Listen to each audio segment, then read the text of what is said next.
This is a post from my blog called Taking a Risk. It starts off with a quote by Jordan Peterson, who asks the question, why do dragons hoard gold? Because the thing you need most is always found where you least want to look. Risk.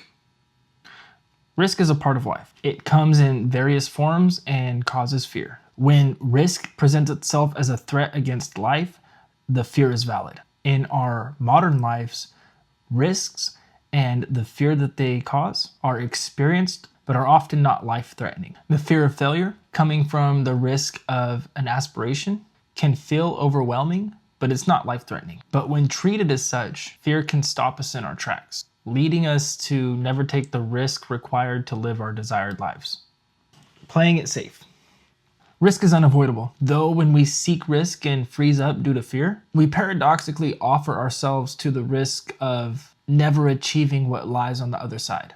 What we tend to desire most often is shrouded in what we most fear. Symbolically, this is represented by the dragon guarding the gold. In order to get the gold, we must face and defeat the dragon. Simply put, we must face our fears in order to live the lives that we find most rewarding.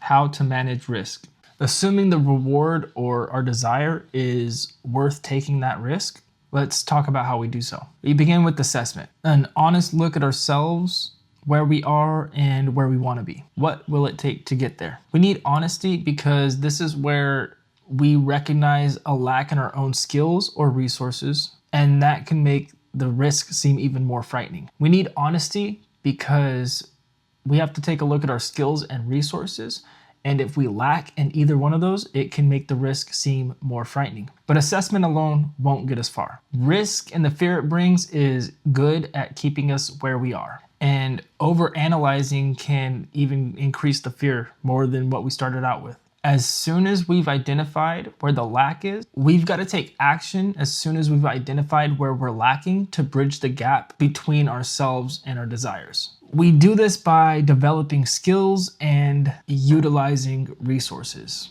Skills and resources.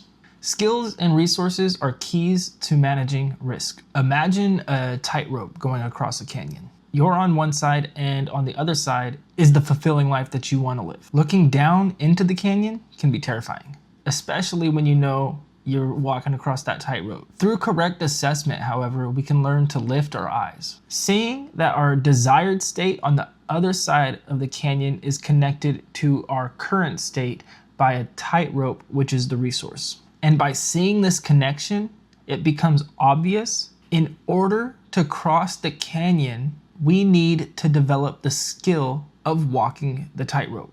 When we have the desire, when we have our current state and the connecting resources, and skill is all we lack, by seeing this connection, it becomes obvious that to get across the canyon, we need to develop the skill of walking the tightrope.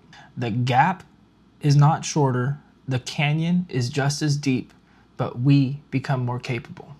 And that's how you manage risk.